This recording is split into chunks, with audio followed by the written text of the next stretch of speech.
کل کو مجھے بتاؤ حوض کوثر پہ رسول اللہ نے تم سے چہرہ پھیر لیا کہ یہ ابو بکر و عمر پہ پھونکتا تھا، کیا حال ہوگا تمہارا؟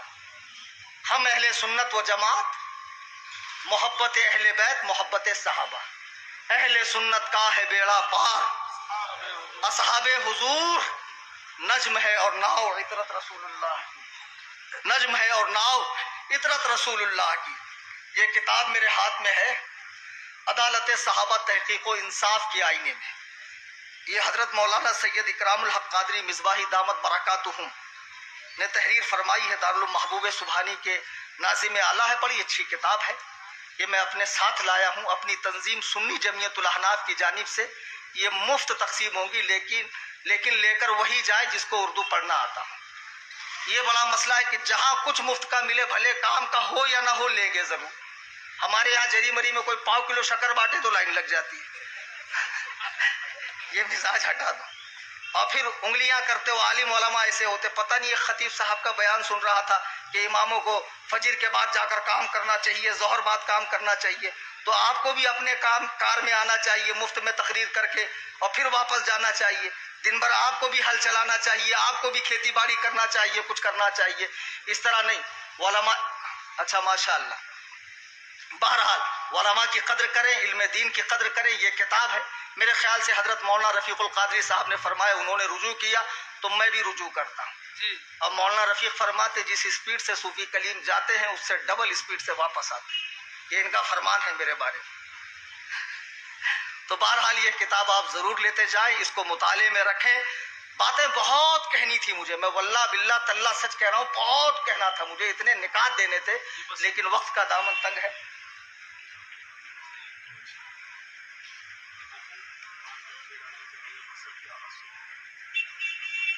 یہ روایت ہے، سوال میں آیا ہے، حضرت میں نے ایسی جگہ نوکری، اچھا بہرحال یہ سوال تو آپ مجھ سے پرائیویٹ میں بھی کر سکتے ہیں، لیکن ایک حدیث کے متعلق کہا گیا کہ کان میں انگلی ڈالنے سے حوض کوثر کی آواز سنائی دیتی ہے۔